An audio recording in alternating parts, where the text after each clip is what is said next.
Welcome to Club Star Wars. Hello there. This is Season 2, Episode 5.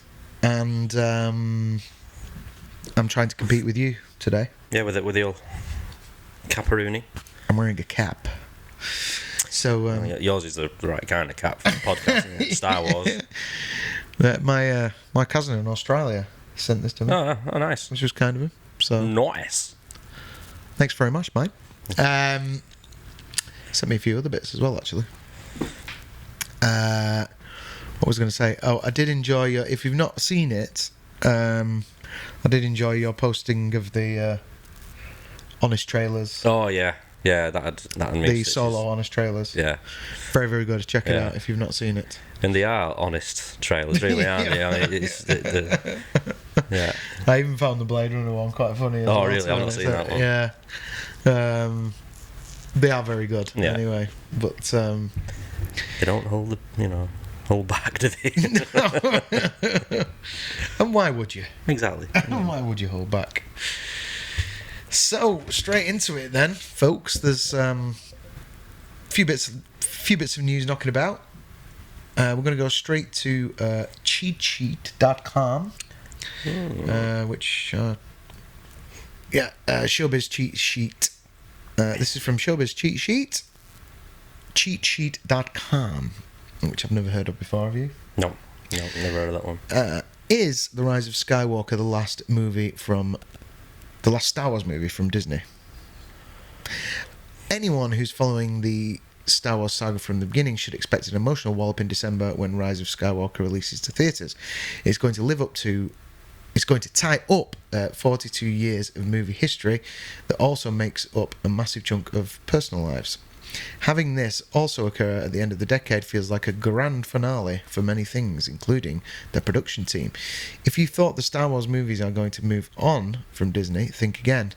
Not everyone is clearly happy about Disney owning the franchise now, but the Mouse House does have a lot of plans. It's usually the House of the Mouse, isn't it? The House of Mouse, yeah. Mouse House. Mouse House didn't roll for me. Yeah. Sorry, cheatsheet.com. It right. It does not have a lot of plans. Those of you following the news about Disney Plus alone will know Star Wars will be thriving there. But what about movies? There's only going to be a 3-year wait for a new trilogy filled with perplexing unknowns. From all indications, Rise of Skywalker is going to be a stepping stone. We can probably expect Disney to hold on to Star Wars for decades to come, unless they ever run out of gas and start to lose box office momentum. There could be a reality to that, considering there seems to be a murky picture of Star Wars' cinematic future. All the exciting things are going to be on Disney Plus over the next 3 years. For the movies, things are up in the air. Based on what's been reported, we'll see the start of a new trilogy starting December 2022. What nobody knows yet is whether this is the proposed trilogy written and produced by former Game of Thrones showrunners David Benioff and D.B. Weiss. Some media analysts think Rian Johnson's trilogy, taking place in a different time and place, will end up being the next series of movies. There's good reason to believe this because some rumours had gone around that Benioff and Weiss had created disagreements with Lucasfilm's Kathleen Kennedy. There's a surprise, hence limiting the producers to just one standalone movie. Having this happen to them might be a bit disappointing since they seem to place some recent Star Wars allusions in Game of Thrones. I've not heard that one before, with the disagreements. I'd not heard about that. Is that in a separate article? Anyway. No, I'd not heard about that. There shouldn't be any assumption Disney is staying quiet because they have no idea what to do next for the big screen efforts. They're probably waiting for The Rise of Skywalker to release so everyone can see how it sets up the next trilogy. No doubt I can't see that it would set up the next trilogy as well. It's trying to achieve all the things that it's trying to achieve. No, exactly. I mean, it's supposed to be the end of the Skywalker saga, isn't it? Jesus, I don't think they need to start worrying about what's going to be in the next trilogy for that film. No. Can you imagine how long it would have to be? and how many plot holes it would have. No doubt we'll see some kind of... they're saying no doubt we'll see some kind of setup for it, but I don't think so. No matter if it takes place in an early era, what we all hope for is that there are still some references to classic characters in the next trilogy. Not having any... Will there be any left? Killing them off. Not having any relation to the original story will feel a little too distant for the older fans who are still very relevant and make up the current box office. Even just allusions to the classic trilogy would be enough to keep it within the same familiar wheelhouse. It's almost inevitable Disney Lucasfilm will do this to some extent to keep everything tied together in an emotional way. Nevertheless, you have to wonder if the big screen efforts might gradually wither away to the streaming universe where cinematic experiences are being integrated.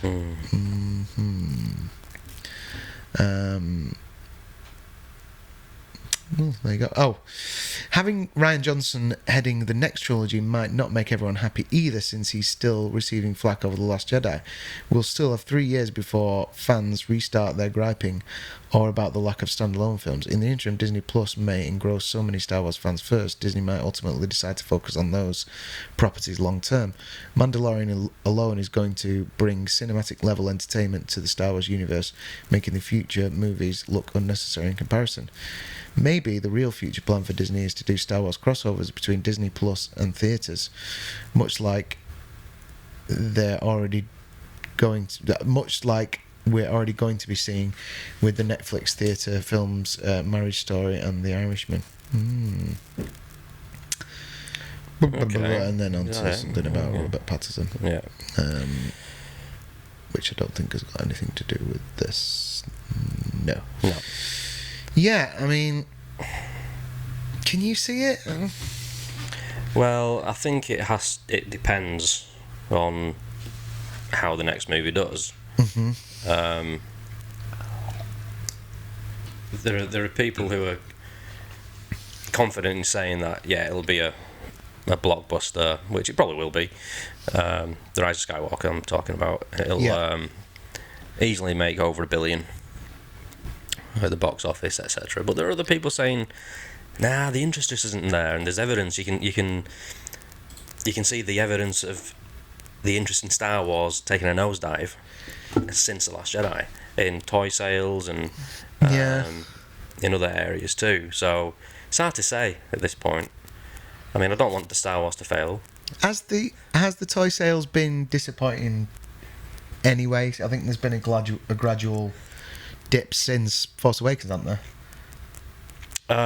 Yeah, I think so. Or was it like Black Series leading up to Force Awakens and then Force Awakens? Yeah, I'll have to send you the chart that I've got somewhere.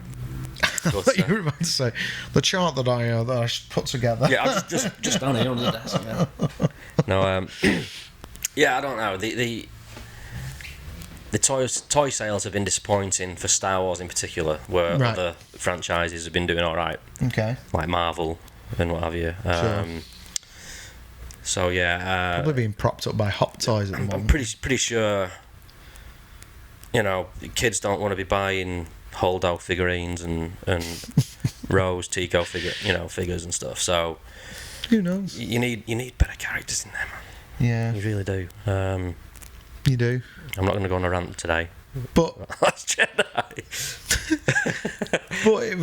But there's always been silly choices for figures. True. Yeah. I mean, if you go back to the Kenny figures,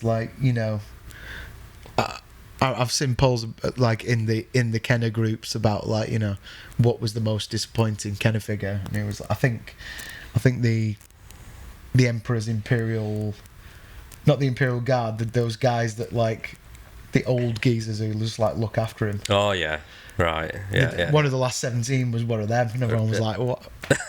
Yeah. What do I want to him for? But they never made Tarkin. No, well they have now. Yeah. That's weird. Which is really cool, but it's bizarre that they never made Tarkin. Yeah, that is. Because he's such a central... Yeah, they'll make an Ugnaught, but not a Tarkin, Yeah, that was it. They made so many of those, and loads of stuff from Jabba's palace, loads of characters that are just in there. Yeah, all the wee aliens and stuff. But, I see what you're saying. But I suppose, who, in the early 80s, what was Star Wars competing with? In the toy market? Not a lot, really, was it? I suppose. It's before Transformers and all that sort of stuff, isn't it? Right. I don't know. I think did they? Yeah, it was. Yeah, because. Well, these days it's got a lot of competition. Didn't they start intersecting like around? Or was it more like? Was the Transformers more like 86? Yeah, I think 85, 86 or something. Yeah, mid to late 80s. Whereas kind of Star Wars, like the last line of Kenner was 85, wasn't it? 85. I think the last 17 was like 85 because they'd done the Return of the Jedi ones, which sold well. Yeah. And then they brought the last, what ended up being the last 17 out, which is like Luke with the Stormtrooper disguised Luke. Never did Han. Yeah. Pop up R2D2 and stuff like that. Anyway, we're geeking out about Kenner toys, but the point. So what I'm saying is, like in the early 80s, Star Wars didn't have a lot of competition in the market for whereas now boys and girls to buy the toy. Where you got so much choice these days. Like plus it's man's. It's kind of man's toys, isn't it? It is. I mean, look at me. I've got all these. The Black Series are so collectible. So collectible, and they're decent. I mean they did take a dip. I mean, I've got to admit I was disappointed. Like I bought the first wave and a few others and stuff like that, and then as you know I had to flog them and stuff like that. But everyone was waiting for the Luke Skywalker figure, and then finally when it came, it was like, just such an insult to Luke Skywalker. Well, in general, the toys were kind of a bit of a insult to the legacy cast because I don't think we got the layer for ages, did we? No, and it's kind of weird. The paint jobs on the faces and stuff. I mean, if you look at the early waves of Black Series toys and compare them to the ones that are coming out now, they've got a new way of painting the faces. Yeah, I think it's printed more than painted, right? And it looks fantastic. Yeah, so they're definitely improving. Yeah, but I mean, the films. It's the George Lucas model, isn't it? That the films would basically be a big toy advert. Oh yeah. But I don't know. I mean, they've made a lot of money already, haven't they? I'm sure Solo probably ended up costing. Was it actually a flop? I think it was. I think it was a disappointment for Lucasfilm. But I mean, it was always going to be. Well, it wasn't always going to be, but they basically had to make the movie almost twice, didn't they? Pretty much. So it probably ended up costing about 80% of it or something. Probably ended up costing twice as much as it was supposed to cost. So maybe the returns were poor on that, but I mean, they really have to get this next movie right if they want to carry on making movies. I mean, do you feel like? I think the TV side is going to take off. Yeah, definitely, yeah. And that'll sell a lot of merchandise on its own. But I don't think they would ever stop making Star Wars movies. Not after they've only made, Well, I've got a feeling. I get the feeling. That point? Yeah, I get the feeling like this time, 2 or 3 years ago, with Star Wars, the future of Star Wars movies was you could, see it to the horizon. There's going to be a movie after every 3 years, 2 or 3 years. They wanted a Marvel-esque sort of pattern with it.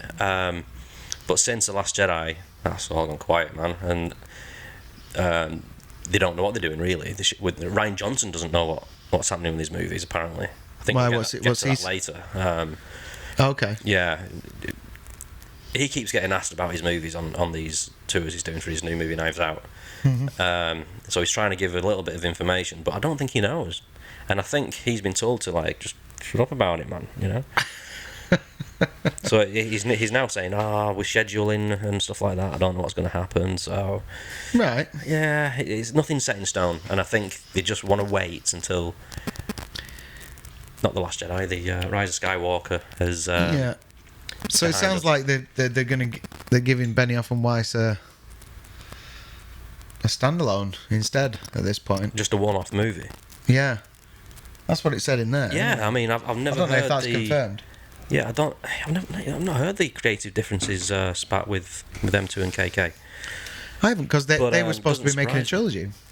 That's right. Was that actually confirmed, announced that they were making a trilogy? I think so. I'm sure it was mentioned at Celebration, wasn't it? Yeah. I'm pretty sure it was. I mean, yeah. She did say Benioff and Weiss are making a trilogy. I'm certain of it. but since then they've had a bit of a falling out, according to this article. Right. She seems to do this a lot. Bringing on board creative people and then Yeah. getting rid of them. Yeah. Yeah. I mean, what is it? I hate to say it, but is it politics? Not seen an eye to eye. I don't know. Could be. Could be politics. It seems to be everywhere these days. Well, yeah. Get your politics out of our entertainment. I know, yeah. Well, there you go. Move along. Move along. Okay, so this is from IndieWire.com. Little piece about your favourite director of all time, I believe. Rian Johnson. Rian Johnson, unsure whether he'll start new Star Wars trilogy. Lucasfilm figuring out schedule. Johnson says, I hate that.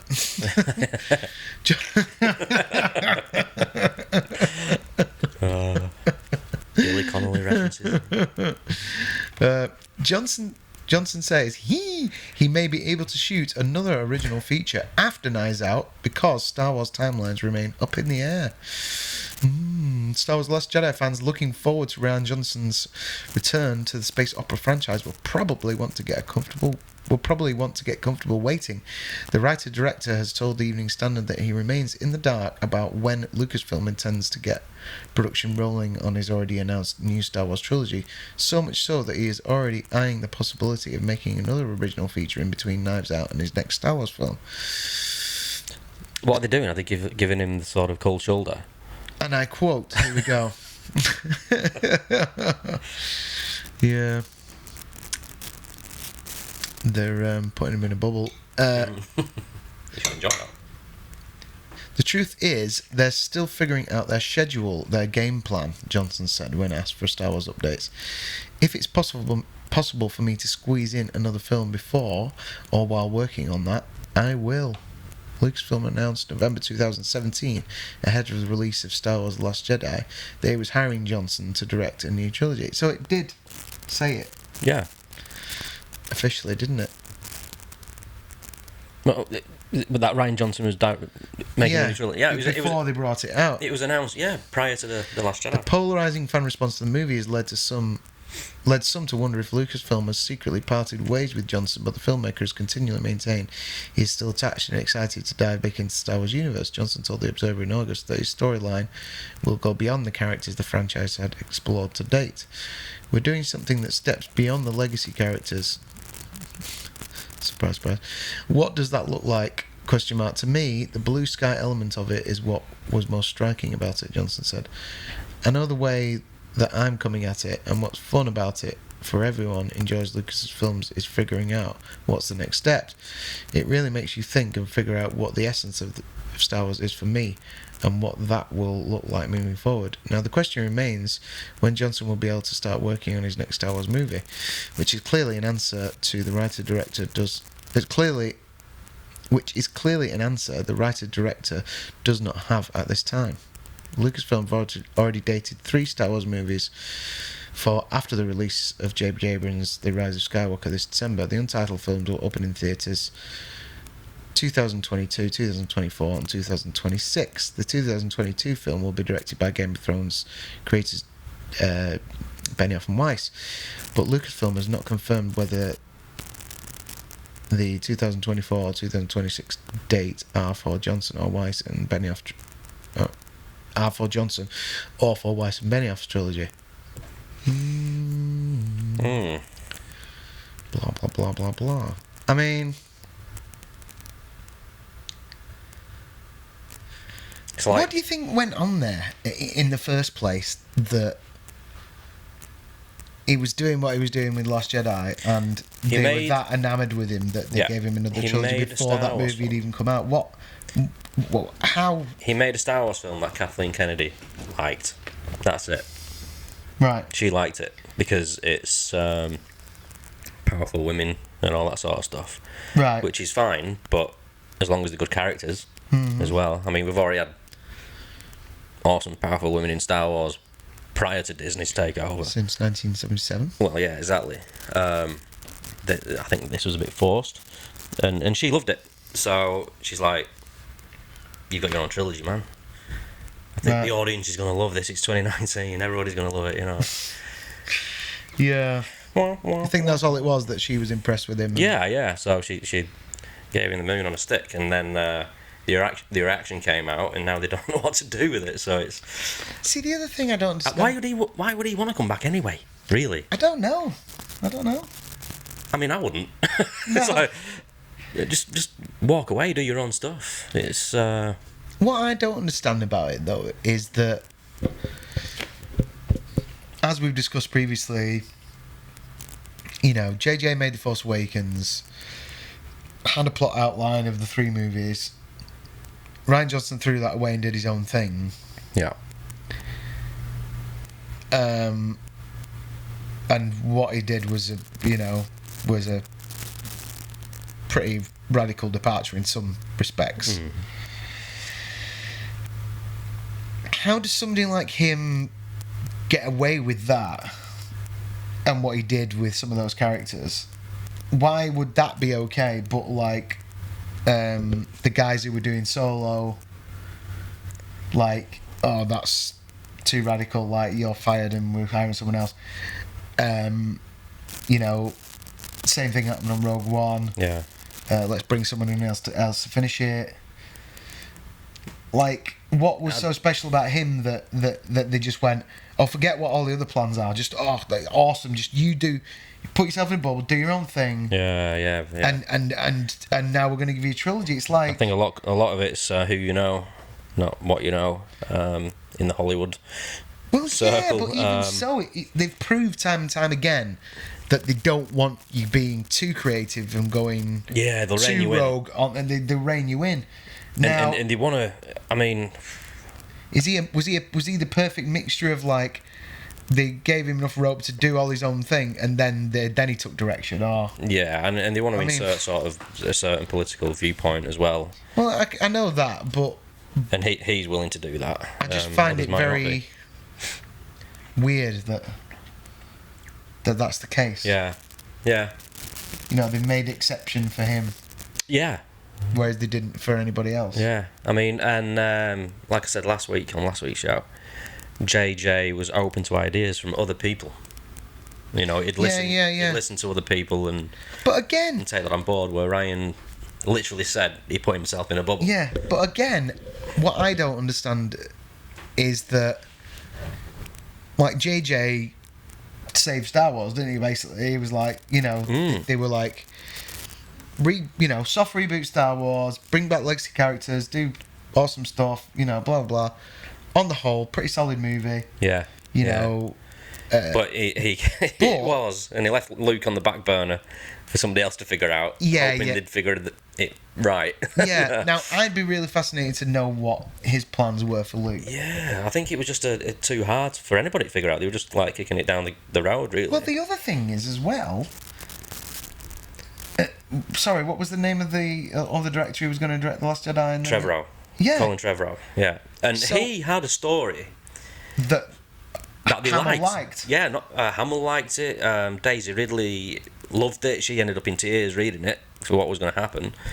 And because Rian Johnson wanted to kill Luke Skywalker, Trevorrow didn't like that because he needed him for his third movie. So that's where the falling out happened. That's why it happened. So they said, sorry, Trevorrow, you've got to go. If you don't like it, there's a door. So I think. What, Trevorrow was working on it with Rian Johnson? No. Like, Kathleen Kennedy and these people thought it was a good idea to do the trilogy like a relay race. So you have one director write and direct, then pass the baton on to another one. And I don't think there was. I think there's probably a loose sort of storyline, you know, but you can do what you want, sort of thing. Yeah. So JJ did his. Rian Johnson did his. But Trevorrow would have been thinking, this is what I want to happen in the end, and I need this character alive for these certain scenes. Don't kill him, you know. And I think that's exactly what happened, and he left because of it. But again, And they brought JJ back in. I don't think JJ wanted to do it, really. Again, how weird is it that, you know... So, sorry, was Trevor who was supposed to be doing Rise of Skywalker? He's supposed to be doing episode 9, yeah. Right. But he wanted Luke Skywalker alive to be able to do... Yeah. Right. And they all loved the script. And they all love the script. So why was But like you say, Johnson's been given special treatment throughout the whole process. Well, he has, but why? Why would they do that? Because you went like. He said, didn't he decide right in the editing suite or right at the end that he wasn't decided whether he was going to kill Luke Skywalker or not? Yeah, I think so. Yeah. So why not just say, oh, well, he stays alive and then... It was at the 11th hour, wasn't it, really? And he said, no, I want to kill him off. And that's probably when Trevorrow went, oh my God, why? I've got this story written out. What are you doing? So why would they not have... They didn't want to accommodate Trevorrow. And a lot of people are happy that Trevorrow didn't do 9 in the end because of Jurassic World, which... I quite like Jurassic World, but anyway. Well, a lot of people loved Rian Johnson in his movie, so I can't really talk, can I? Well, I see what you're saying, but that's the main... It's not... You know, I can understand why there's all this vitriol and blah, blah, blah, but I just find it very strange that it's like... You know, one rule for one and wrong... Yeah, and it does seem like Rian Johnson's on a pedestal. The golden boy. Yeah, exactly. Yeah, and why is that? I don't know. Very strange. Yeah. Like I say, it's probably not what you know, it's who you know. Your connections. And what do you think... And don't cross Kathleen Kennedy.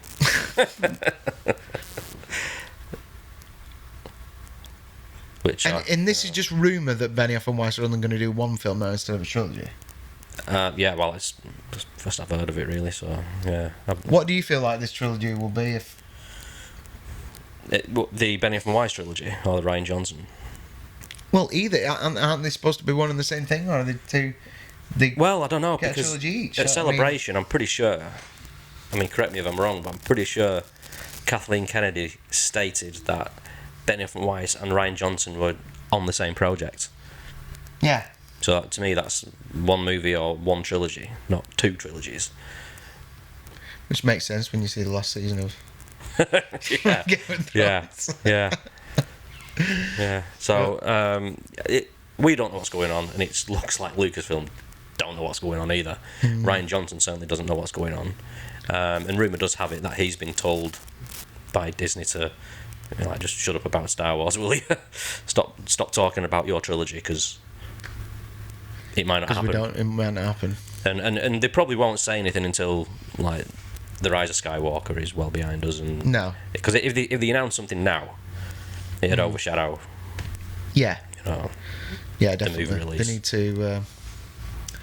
need to get the main movie out first, don't they? Yeah, and then they'll come out with their statements and a conflict of schedules and stuff like that. Some excuse, Creative differences. Yeah. Rian Johnson might just say, "Nah, I'm not waiting around," and carry on with his projects. Hopefully. You love him. Move along. Yeah. Oh, look, I've got to say, I don't really hate Rian Johnson. He's probably a really nice guy if you sat down and spoke to him and stuff, But I just don't like what he did with that story. No. And, I mean, I said Ryan, I fundamentally disagree with everything you've thought about my character. Yeah. Exactly. So there you go. Most optimistic Jedi in the galaxy. Turned into a hermit. Milk drinking weirdo. Well, there you go. We can't not do a bit of a rant, can we? On Rehab Island. We need Andy back. Rehab Island. Maybe that's what that was. Yeah. Green Milk Rehab. Yeah. Didn't Hamill say that it was like rehab or something? Oh yeah. That's about his death scene. That he'd gone mental. I think. All right. Yeah. I think that he was mentally ill. hanging around fish people. Yeah, I don't know. Yeah. Anyway, there you go. Move along. Before we start running about the Last Jedi. Exactly. Next. Next. Okay, so these next ones are getting into leaky, Spoilery, bit of leaky territory. So, spoiler alert if you don't want to know. I try and steer clear of these things as well, but yeah, it's hard to in this. In this game. line of work, it's tricky. Anyway, this is from Esquire, EsquireMagazine.com. One of the most memorable details of the first Star Wars trilogy is the love triangle between Han, Luke, and Leia. So this article is basically saying, a new Star Wars leak says Rise of Skywalker may have another awkward love triangle. Obviously, we had the Harrison Ford, Luke Skywalker, Carrie Fisher, blah, blah, blah, blah, blah. We still haven't seen much in the way of romance in episodes 7, 8, and 9. Actually, unless you count the enigmatic connection between Rey and Kylo Ren, or the awkward kiss between Rose Tico and Finn, there hasn't really been any love in the sequel trilogy at all. Very true. Sorely lacking. Yeah. According to this new leak reported on movieweb.com, that will all change with the Rise of Skywalker. So we already know that Rose Tico is interested in Finn romantically. At the end of the Last Jedi, she all but admits that she loves John Boyega's character before going comatose following their collision on the planet of Crate. MovieWeb says that romantic interest will be complicated by a new female character. I said, didn't I? What's that trailer? Finn's new bird. Jana, who's played by Naomi Aki. The new character will reportedly form a close bond with Finn in The Rise of Skywalker. MovieWeb's leak points towards the connection being deep yet platonic. But if I know anything about Star Wars, I have a hunch that Finn and Jana may be more than friends in this new film, especially based on what the leak says about the new character's ancestry. According to the leak, Jana and Finn will be tasked on a mission together involving General Pride's Superstar Destroyer. Oh, yeah. General Pride? Is that, with Net on Eye? Yes. His name? Can't remember off the top of my head. Terrible. It'll come to me. Anyway, movie says Jana will also have a personal vendetta against the First Order, having been a former stormtrooper herself. You see.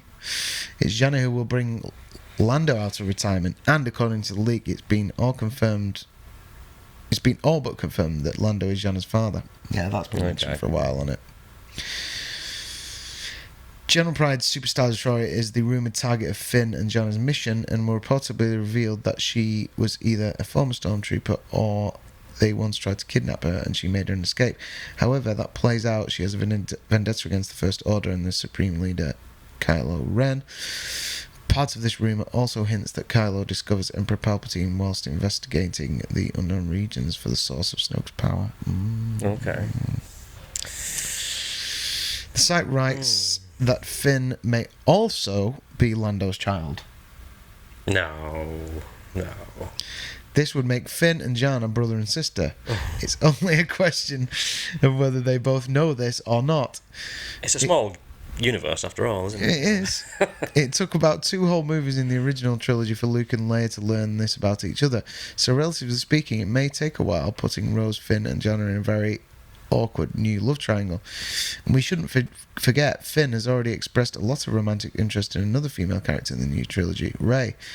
Force Awakens was all about the connection between the two, and as MovieWeb writes, it is also being leaked that Finn has some deep feelings for Rey, but the Jedi may not be reciprocating those feelings. It's not yet clear if the Stormtrooper will get to share his crush with Rey before things come to a head. So what we're looking at here may be even more involved than a love triangle. It could be 4 people wrapped up in this mess. So a love square? Or what about all the Reylo theories? God, this is getting confusing. They've got a lot to squeeze into this film. Do you love the sound? Are you loving the sound of that? Not really. See, I'm sure people were like, as soon as The Force Awakens came out and like Boyega pops up on that trailer, everyone was like, it's Lando's son. Yeah. Yes, yeah. Weren't they? Yeah. I'm sure it was mentioned then. Yeah, So, I think it was. Yeah. it's kind of I mean, it could happen. It's Star Wars, isn't it? You know, but I'd be quite well. I don't know if I'd be surprised or not now, but the old me would be quite surprised if they bring Lando back, but there's no sort of emotional connection to the new generation of characters. yeah, Like there's something there. yeah, true. Yeah. You know, maybe this genre is like a byproduct of his relationship with that robot. So some sort of cyborg. She's the cyborg, yeah. Yes. Yeah, less said about that, the better. Yeah. Anyway, moving on to the final little piece. Inverse.com. Star Wars 9 first scene flashback leaks suggest heavy de-aging CGI. Two classic characters may be digitally de-aged for a nostalgic scene. But does this make any sense? After the tragic and sudden death of Carrie Fisher, Lucasfilm has repeatedly said that a digital version of the late actress would not be used for Star Wars Rise of Skywalker.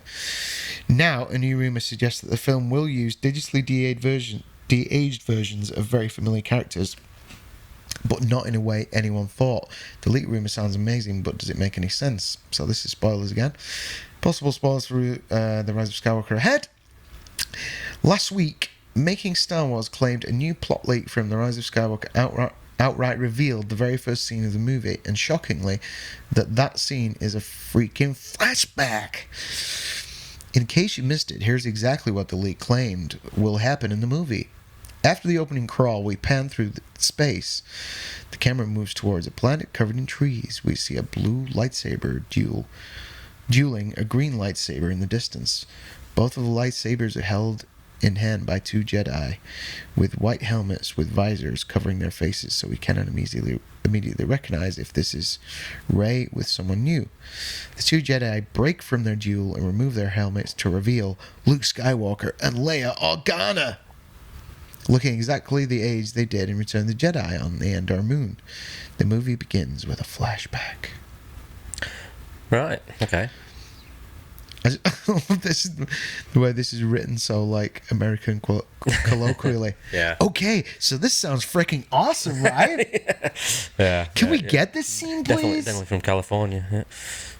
It actually sounds like, apart from the freaking, it sounds like someone from the Star Wars show. Okay, so this sounds freaking awesome, right? Can we get this scene, please? Here are some reasons why it's really unlikely, but also why there's hope it could happen. Ooh, are you excited about seeing a Han Solo movie? Not really. No.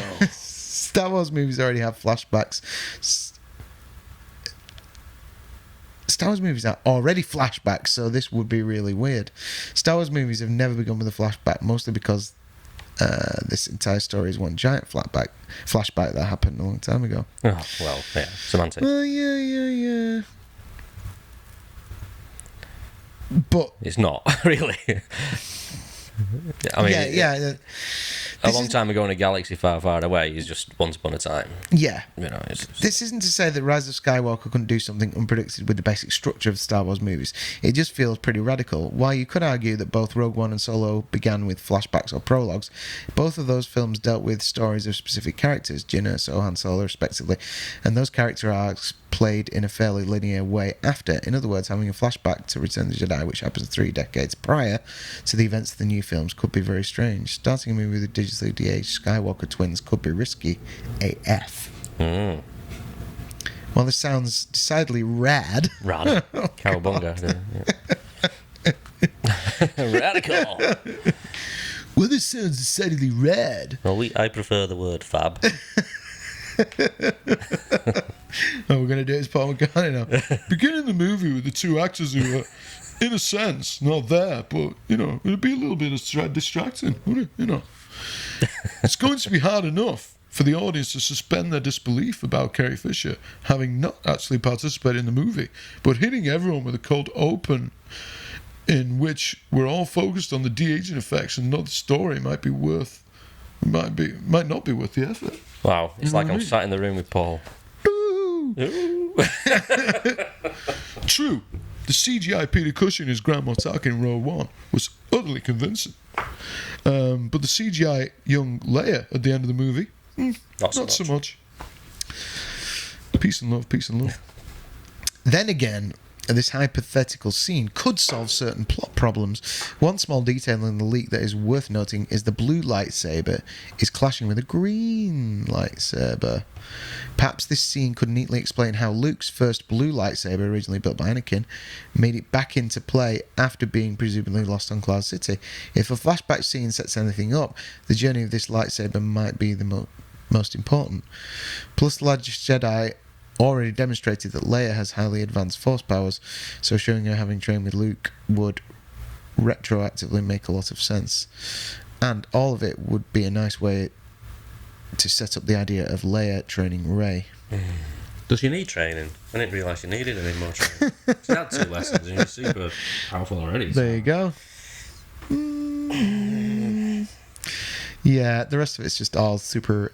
Oh my god! Like, can we just get this right? And it was like, oh my god! And then, yeah. So yeah, there you go. So what do you think? What do you think? Would it be nice to see a de-aged Luke Skywalker? I'd rather see. To be honest with you, I mean, I'm gutted. I'm gutted that we didn't get to see an old Luke Skywalker as Luke Skywalker. Yeah. I mean, cards on the table. That, Me too. it's painful for me. Me that too. We didn't get that. Yeah. You know. Me too. I'm gonna call bullshit on this. Oh, yeah.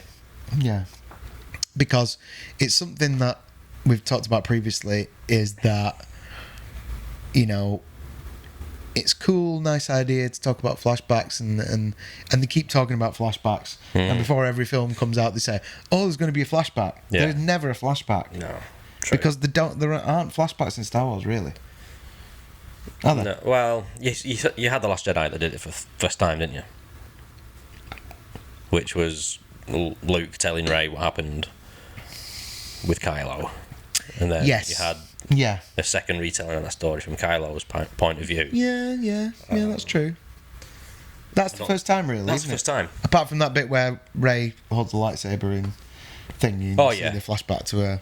Yeah. But Star Wars never dealt with them before that, has it? No. Not to my knowledge. I don't know about the animated, but definitely not the movies. Oh, man, the Jyn Erso thing. They talked about that in this article, didn't they? Yeah. What? The whole movie? Forget my whole argument. No, because it starts with her as a little girl, so technically the beginning of the movie is a flashback. Oh, yeah. Well, yeah. I guess that's more of a setup, I think. Yeah. And with it being at the start of the movie, it's... Yeah, it's not like... and now 15 years later. Yeah. You know? Yeah. I don't know. A flashback always feels... I suppose it's what you count a flashback as. A flashback always feels like It's there to explain. Is one of those where it's like, you know, Fill in the gap. It was a long time ago. And then it goes, yeah. Yeah. I mean, So, I would be very surprised if they started the movie with CGI versions of those two characters. yeah. I'll be very Just to surprised. tell you that, I mean, by hearing this, that whole scene is just there to explain that The lightsaber. Leia is a Jedi Yeah. Yeah. and she's able to train Rey. Yeah. She doesn't need training though. There you go. So, I mean, that's the only flash. You know, Luke's there. Where are you? Sorry, yeah. go. Yeah. Yeah, go on. Luke's there purely to be a teacher to Leia. So you won't see any badass action from Luke Skywalker. No. It's just purely there to explain that Leia is a Jedi and she can now train Rey. I mean, Carrie Fisher unfortunately died, and they're using her in this movie more than Luke, who's Mark Hamill's still alive and kicking. You know, I just thought, oh, God. I know. What's going on? It's crazy. Right, well, It's like therapy every week, isn't it? This is like a therapy podcast. I think we need to call it Skywalker therapy for Matt. It's Skywalker therapy. Right. No, I mean, So, yeah. speaking of therapy, tomorrow Oh yes. we are doing some recording up at my house, actually. Yeah. We're going to be guesting on Rian Johnson's show. Ruin the man, baby. Ruin the Man Baby. Well, it's not actually Ruin the Man Baby. It's technically It's Anthony, innit? Anthony. Anthony, aka the Fandom Menace Show. Yeah. So if you've not done already, and if you're into that kind of thing, which not everybody is, if you're a Last Jedi fan, then you might not be. Yeah. If you're a Last Jedi fan, then fair enough, whatever. But have a subscribe to Rian Johnson's YouTube channel, and I believe you'll find the Fandom Menace podcast through there. So we're going on the Fandom Menace podcast. We're recording it tomorrow. I'm not sure when that means it will drop next week, perhaps. Yeah, probably next week. I think his latest one's just released today. Okay. So yeah, so we will be probably next week. Yeah. So that should be a good laugh. Speaking also of podcasts, Matt has started to put this podcast into an audio format as well. On iTunes and... So you can now find and subscribe us on iTunes and where else? There's a couple of other places. Yeah, Pocket Casts and other Pocket podcast Casts. areas too. So yeah, just give us a Other search for Club Star Wars. other podcasting platforms are available, Yep. folks. So check us out on there, and yeah. In the meantime, we'll catch you next week. May the Catch you force be next with week. you.